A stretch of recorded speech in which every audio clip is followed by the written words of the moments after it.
According to the National Coalition Against Domestic Violence, on average, nearly 20 people per minute are physically abused by an intimate partner in the U.S. I was one of them. Last year, Chasity Wright became one as well after being held hostage and shot 4 times. Now she's sharing her story of this often hidden crime. We have a warning. This story contains graphic content. It's said a picture is worth 1,000 words. This engagement photo of Chasity Wright and her former fiancé shows happiness.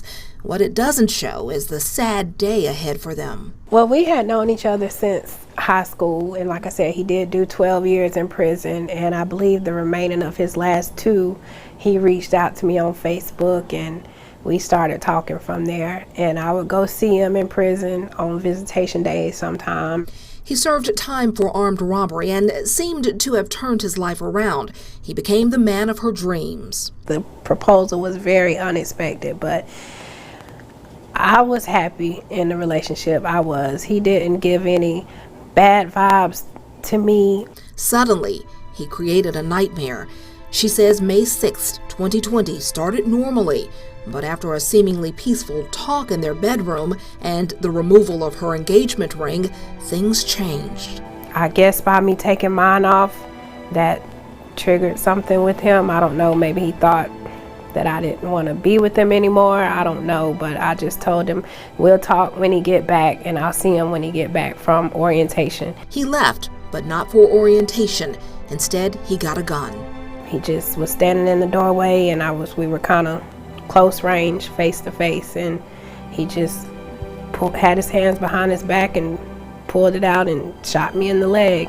And my daughter was standing right here in the living room. All of this happened here at my home where we are now, and she heard it, and she ran in the bedroom, and she was like, "Oh my God, Mama!" And she turned around and ran back down the hallway. And then when I was running out, he grabbed my shirt really hard.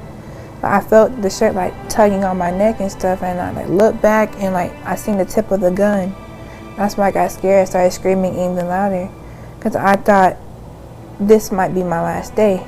I was like, especially how close it is from my neck into my head. So then I was able to get away, and I just ran across the street as fast as I could. And I looked back, and he was just staring and looking at me. Chastity's then 11-year-old daughter Armani made it across the driveway to her aunt's home and called 911. However, part of her shirt and her mother's life were in his hands. Then he came back and ran in the bedroom where I was, and I was just like, oh my God, why did you do that? Why did you do that? And he said, "You made me do that." Soon, several law enforcement agencies and the Aiken County Sheriff's Office SWAT team arrived outside. Meanwhile, inside the apartment, things went from bad to worse. He shot me in my stomach, my chest, and I was grazed on the top of my head in the doorway. We were in the living room at that time. Her body riddled with gunshots. The next 2 hours would begin the toughest battle to save her own life.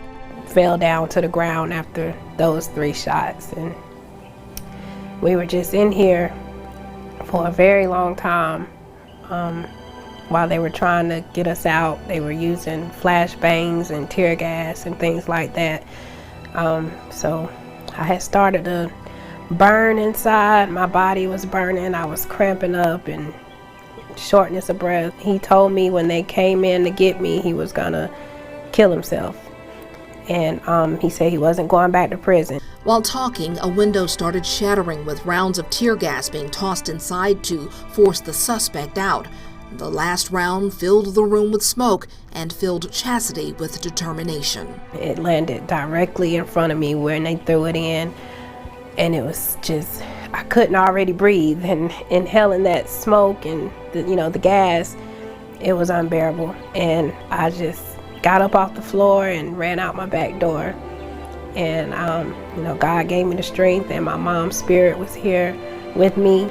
And so when I ran out, they told me to put my hands up and get on the ground, and that's when I collapsed forward, and I fell face down, and they came running over to me and dragged me across the road. As she was rushed to the hospital, her fiancé's standoff with police continued.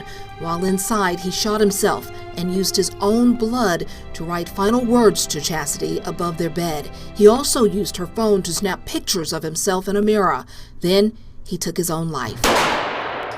Chasity spent several days in the ICU. Since then, her gunshot wounds have healed.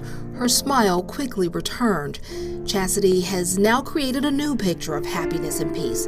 This one is due to faith, family, and forgiveness. 6 months after I was shot, I did forgive him for what he did to me and my daughter, because God forgives and he will want me to forgive him.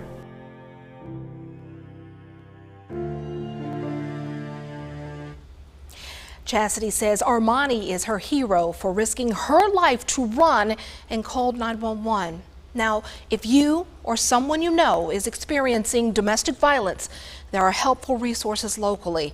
Contact Safe Homes Domestic Violence Center or the Cumbie Center to assist abused persons. For more information and to see Chastity's story again, go to our website, WJBF.com. We'll be right back.